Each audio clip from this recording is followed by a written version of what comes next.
Brought to you by JMR Rentals, jmrny.com. Now you can support No Rest for the Weekend by clicking the link in the description. Your donation will help us create more great content each week. Please be sure to subscribe on your favorite podcast app. Thank you so much for your support.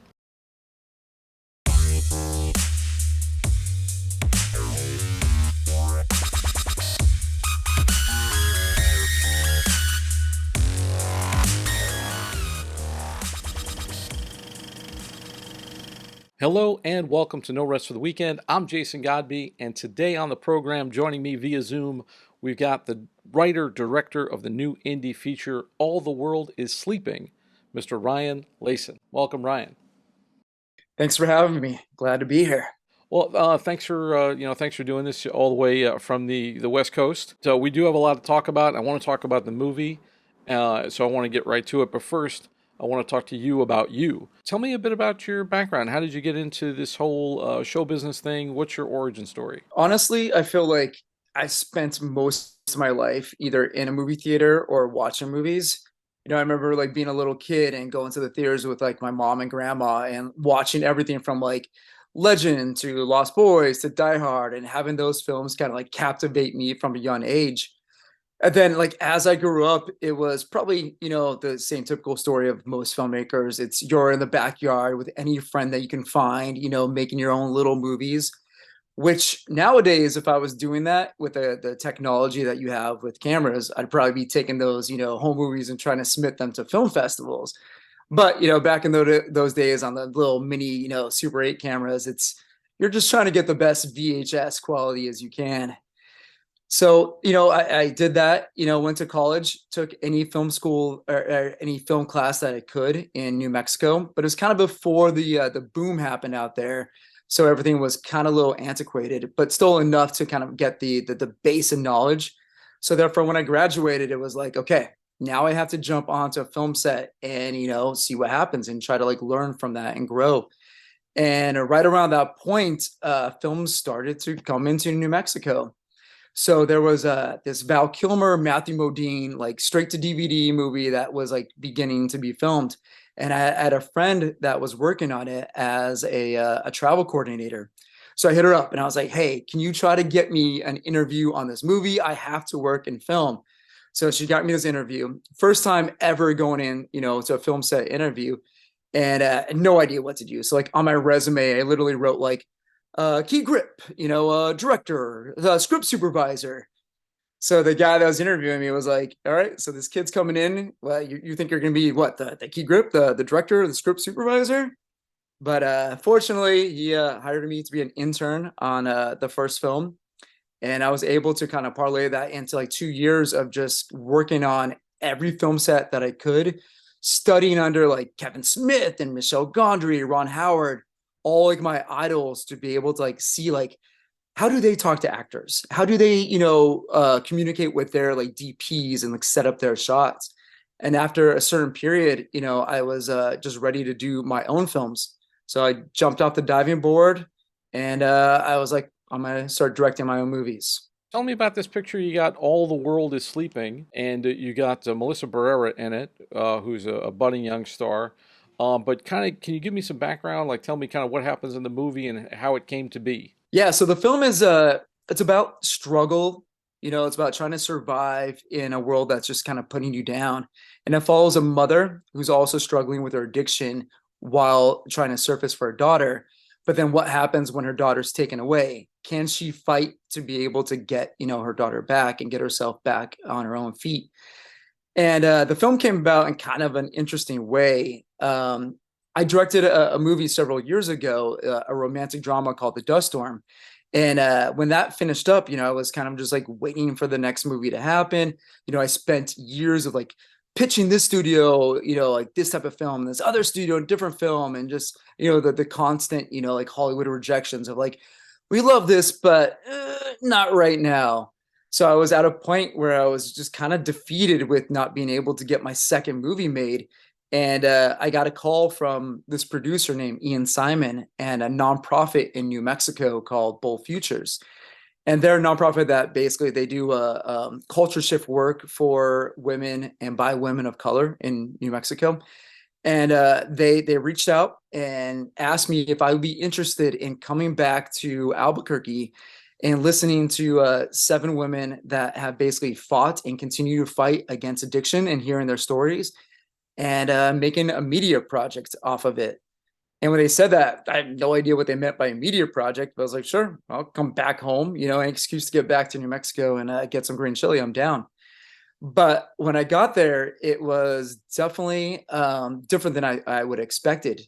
I spent months of like being able to hear these women's stories, and they trusted me with like all their experiences, their lives. Like I got to meet a lot of their families and just understand where they came from.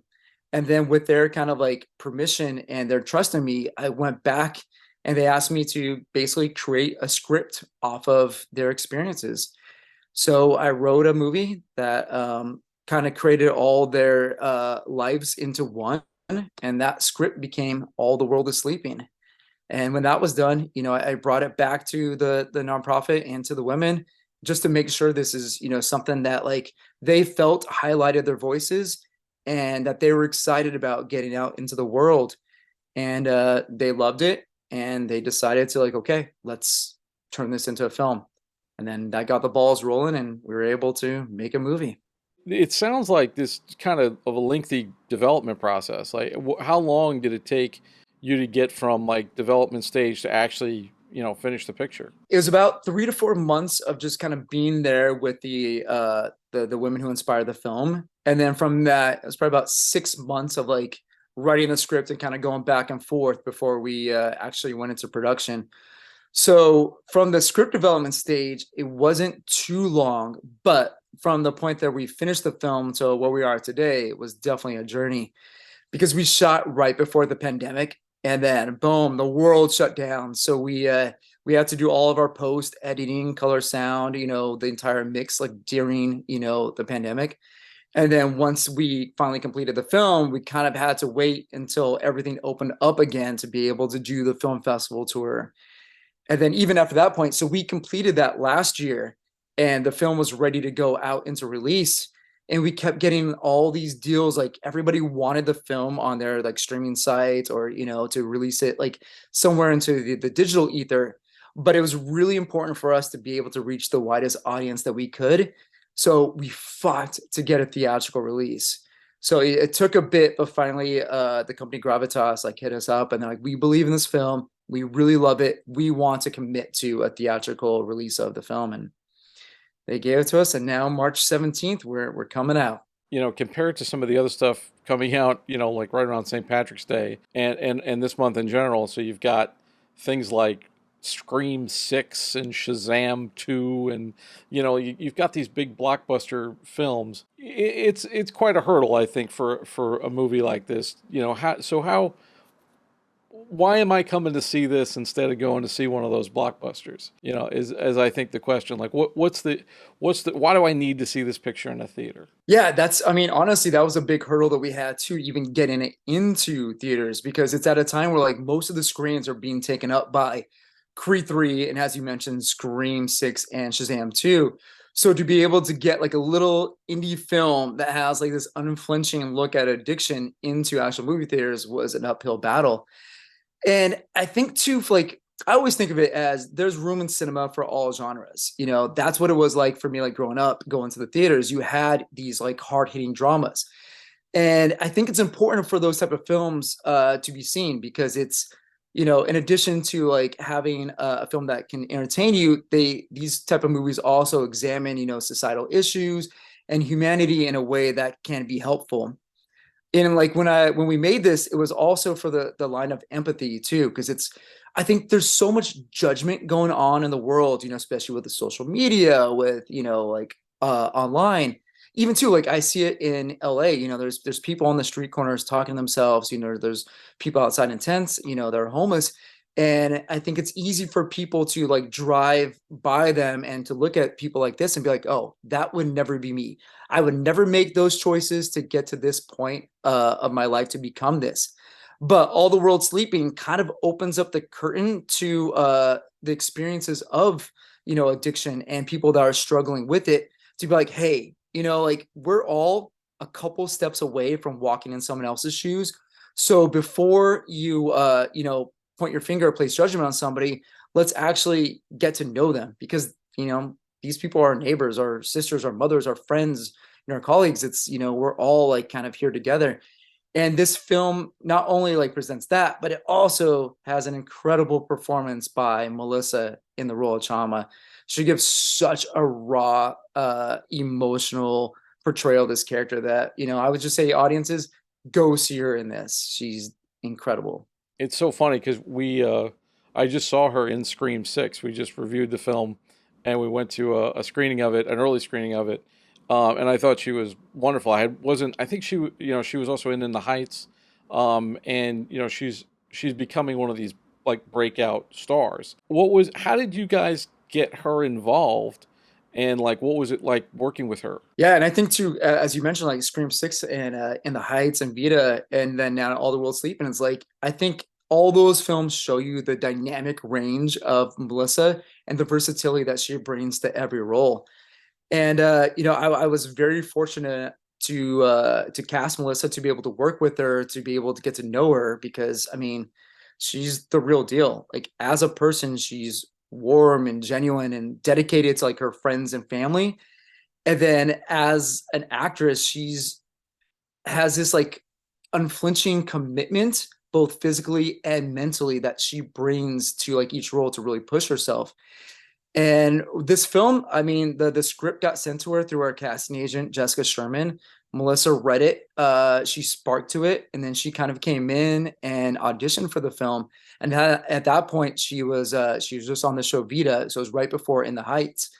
And you know, after with the second I saw her in the room, it was that instant, like, director moment of like, that is it. I know exactly who this person is.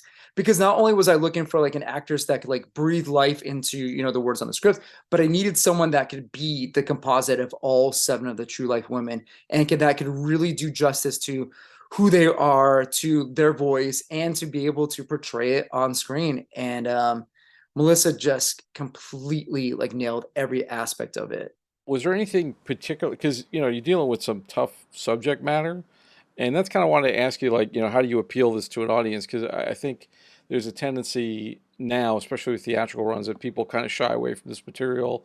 They go for popcorn, they go to turn off their brain, so to speak. I imagine there were some tough moments to handle in the script, and like, how were you able to? Because obviously you're not a homeless Hispanic woman, like this is different from your experience.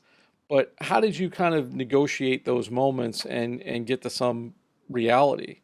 I think what benefited myself and the film was we had the real life inspirations. The women were on set with us. So it was, obviously through prep and before we even rolled on the very, very first day of shooting, there's been, numerous discussions, and, we knew where we want to kind of bring the film to, before that point.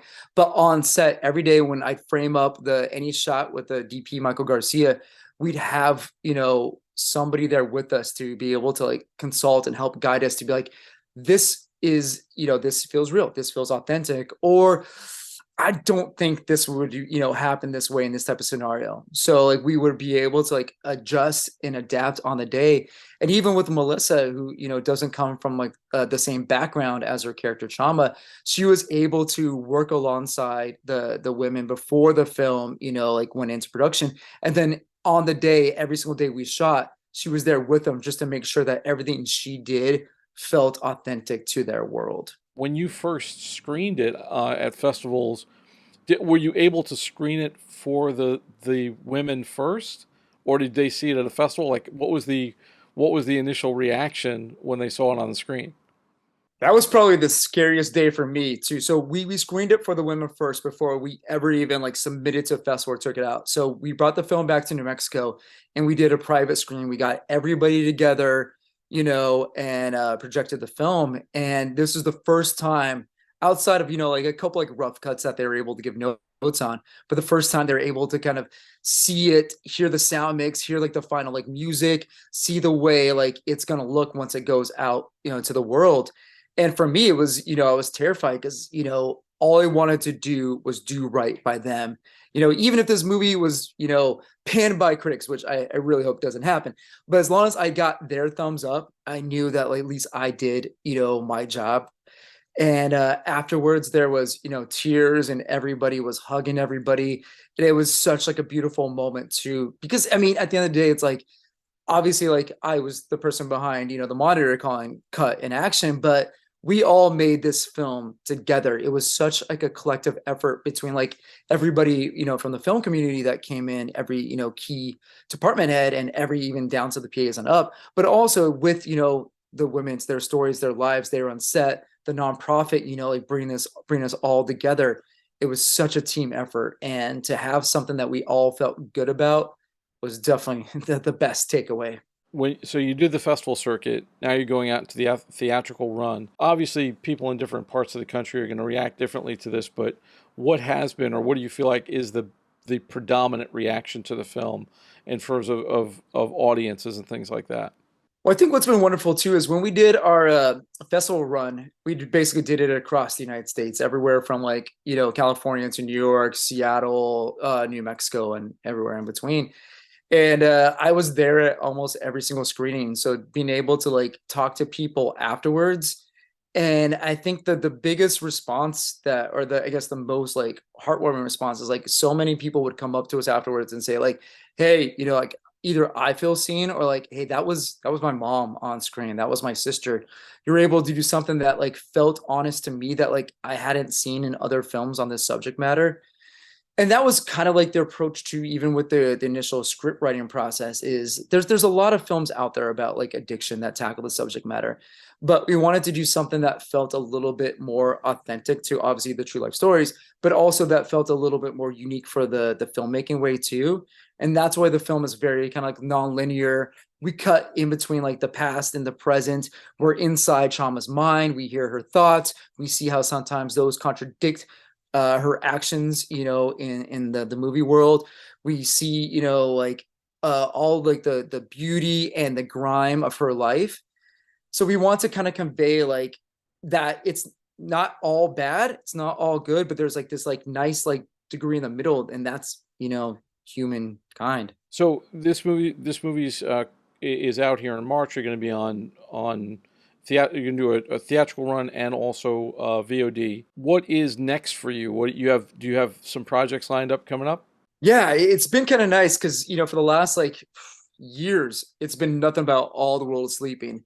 And it was just about getting it to the finish line to get into theatrical. So now that it's coming out, I'm able to be like, oh, great, this is in the world. It's going to go off. It's going to find its audience. Now I'm able to kind of move on to the next thing. And, I've been directing a lot of commercials, but now I've been prepping the next theatrical film. So, we put 2 scripts out into the world this month. We're attaching producers and financing. So the goal is hopefully by the end of summer, we have everything locked and we'll be in production by the end of this year. If people don't catch it in theaters, you guys going to be on digital platforms. Is there a website or someplace people can follow the movie, the progress, and find out where it is online? So besides being in theaters, it's streaming on every platform, iTunes, Amazon, you name it.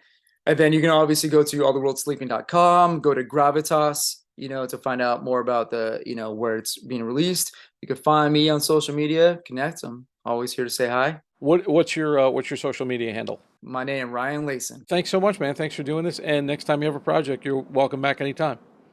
Yeah, thanks for having me. Hopefully I'll see you soon.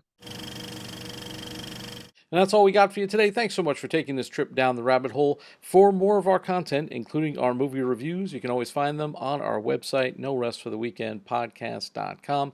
Don't forget to subscribe on your favorite podcast app or on YouTube, youtube.com/getbehindtherabbit.